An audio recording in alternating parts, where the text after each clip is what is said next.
What's up, you guys? Welcome back into iHeartRadio's official wrestling podcast, the Battleground podcast. It is Battle alongside my tag team partner. Eli is here with us, and Halloween Havoc is just days away, and we couldn't be more excited for it. NXT's Halloween Havoc joining us on the show.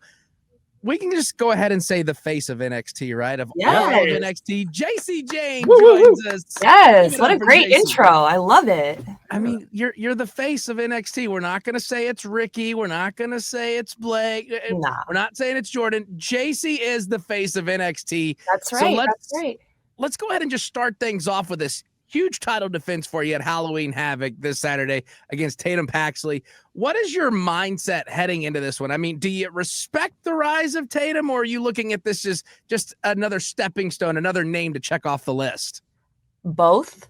It's definitely another stepping stone, another check on my defeated list, but I will give Tatum her flowers. She works super hard. She is a very unique character. I think she's extremely well-rounded and very underrated. So I'm very happy that she's getting her moment. But with that being said, I'm still going to come out on top. I'm not going to take it easy on Tatum. Love you, but it's just not your time yet. It's still Jacy Jayne's time. Yeah. I mean, that makes a lot of sense when you think about it. So over the last couple of weeks, there seems to be almost a groundswell of momentum behind Tatum. The crowd really seems to be behind her. Do you think that the crowd noise specifically is going to maybe have a negative impact on the match this Sunday or this Saturday? A negative impact, like in my regards? Yeah. Do you think it may, just the extra noise in the background may kind of? No. I don't pay attention to the idiots and the people that have been hating on me since day one. I'm used to the hate. I'm used to the boos. I thrive off of it. So I encourage anyone who's going to be at Halloween Havoc, please give me everything you have, because I'm going to use that as fuel. Yeah, it's definitely going to be some fun stuff this Saturday, because we know what's going to happen at Halloween Havoc. It's going to say, and still your NXT Women's Champion, Jacy Jayne. And, the one thing that we've seen on TV every week is the confidence in Jacy Jayne. And, you've talked about confidence before, not coming overnight. And fans have definitely seen that since your Toxic Attraction days. But I'm curious, what was that moment for you where it just clicked? Like, when did you go from I'm a part of this group to, nah, you know what? I'm the face. I'm the main event now of NXT. I don't know if there was ever like a specific time. I guess you could say when I won the title, but I've known for a long time that I was meant to be in this position. I just didn't get the opportunity to show that yet. So yeah, it took me a while to become confident, but I always believed in myself, and I knew that one day I would be a main eventer. I just had to stay the course and work really hard to make sure that when that opportunity was presented to me, that I was ready, so that nobody could say anything anymore. Right. They can't say she's not ready or she can't do it. Like, I was not going to let that happen. And I feel like I proved that. Like, I had my match with Stephanie, I won the title, and I have been main eventing and running this division ever since. Yeah, right. And you also put your name in the history books as not only being the NXT Women's Champion, but also the TNA Knockouts Women's Champion. That's right. A feat that not many people can say. Yeah, I'm the first to ever hold both titles at the same time. I'm honored. I was very happy to be a part of Slammiversary and to work for TNA, represent them, and also work for NXT at the same time, representing both divisions. Like, that's huge. That's two of the best women's divisions in wrestling, period. And I was representing both. I was the champion of both. I'm extremely happy I can say that I did that. Mm-hmm. Yeah, it was, and it's just incredible to see just you having two belts and representing two women's locker rooms at the same time. Is just, you don't see that very often. This week on NXT, you referenced the most beatable champion in WWE history line that had been referenced before. Ironically, Lainey Reed was the one that said that, and she obviously challenged you for the title early on. What has changed since those days when she was making those kind of sharp comments? about your title reign or you as a champion, and to now being, kind of the new full member of Fatal Influence? I think she was new to TV. She's been in NXT for a couple years, but she hasn't really had any spotlight or opportunities yet. I think she was feeling herself. She was trying to prove herself to me. I think she got cocky way too fast. And then, she learned really quickly, like, where you fall on the pedestal and you're not as high as you thought you were. I'm the top girl. Right. So I think that was a reality check for her. And then she kind of started buttering me up and learning the correct way to go about things. So she proved herself to me, and I brought her in the group, and we're doing pretty well. Yeah. It seems to be going pretty well, and we'll see how things play out again this Saturday, Halloween Havoc NXT. One thing that you've talked about recently, and you mentioned in another interview, how your time in TNA wrestling kind of really opened up your eyes and gave you a different view than just living inside of that WWE bubble. How did you take away from that experience that changed how you approach things now in NXT? I mean, I'm from the Indies originally, so I've experienced, obviously, wrestling for TV, not for TV, two completely different things. I feel like in NXT, there's a structure of how you do everything. And, you have to hit specifics, and your times are very strict, and everything is very strict, and you have to play by the book.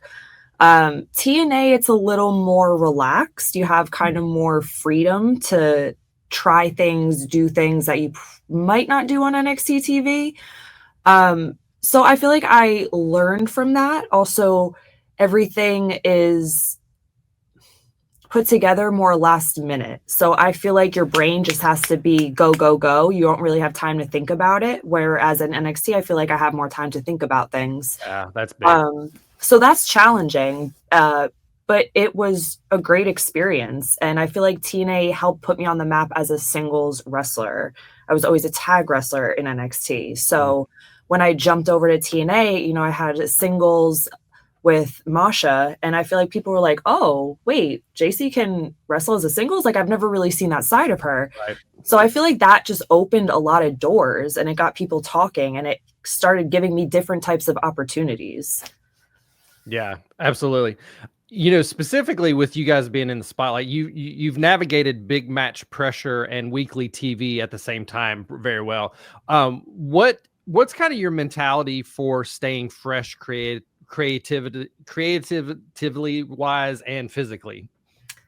I watch wrestling 24/7. Like, when I'm not at work, I'm watching wrestling. I watch Raw, I watch SmackDown, I watch TNA. I watch everything. I watch New Japan. Like, I think just watching other people work just sparks ideas for yourself. You might see something you like, but you can change it to make it yours.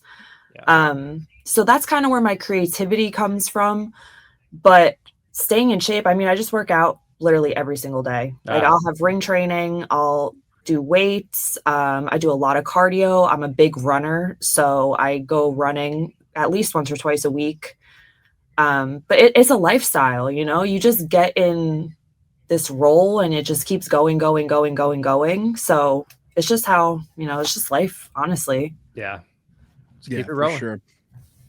Of course, Halloween Havoc again this Saturday. You're going to see Jacy Jayne retain her NXT Women's Championship, because we're just going to put it out in the universe. We're not going to say anything else. Please. They're going to raise her hand. It's going to say "and still." NXT is going to put the graphic out saying "and still," and it's going to be all over the place. Everyone's going to be so mad. I want to go back to what you said just a second ago about how fans always saw Jacy Jayne as a tag team wrestler, not a singles wrestler.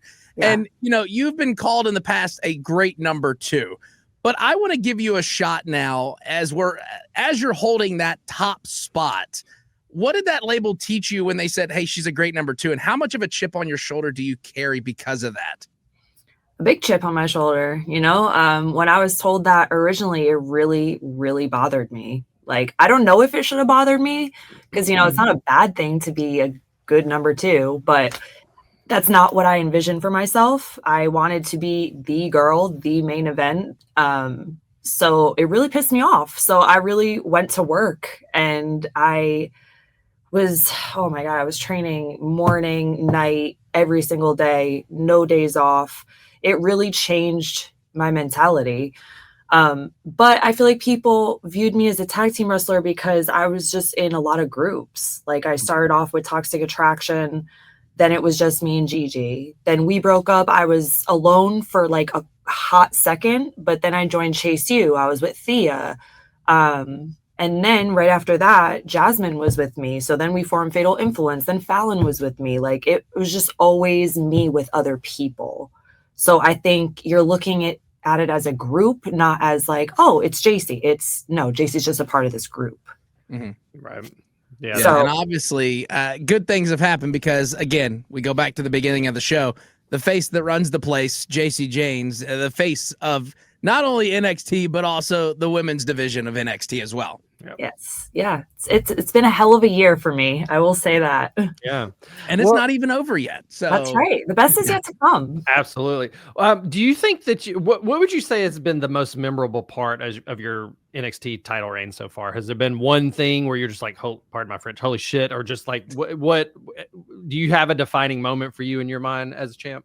I would say being at Evolution, being able to represent NXT on technically a main roster pay-per-view. Oh yeah. And sharing the locker room with all these amazing talents I haven't been able to step in the ring with yet. Like, I feel like that was a huge test for me. It was either like sink or swim, show us that you belong. And I feel like I did that.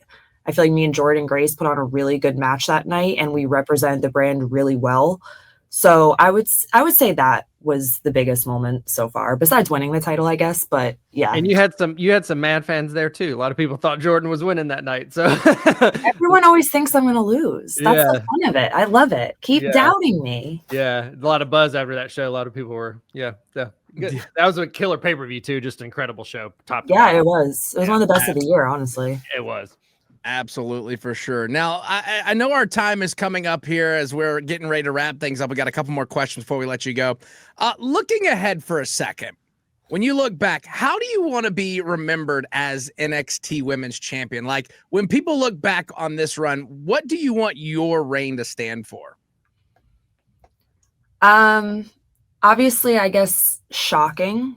I feel like I want people to remember this as like my glow up, like the person who they didn't think would ever become champion, the person that they didn't think could stand alone, the person that they thought was a mid card or a low card became the high card. Just like a full transition. Like everybody has seen me from day one. And it took me a while to get here, a lot longer than other people, but everybody's journey is different. So I want people to, when they think of my reign, I want them to think of, wow, she really did it. Like she accomplished the dream. She worked hard. She stayed the course. She did what nobody thought she could do. So maybe someone else will look at my story and be like, I could do that too. Yeah. Hopefully my story is inspiring to other people. Yeah. Yeah, for sure. And definitely your journey has paid off. I mean, you got that NXT Women's Championship around your shoulder right there, and it's going to be fun to watch you defend that and retain your title this Saturday, NXT Halloween Havoc. Last question before we let you go. We always like to have a little fun towards the end of our interviews.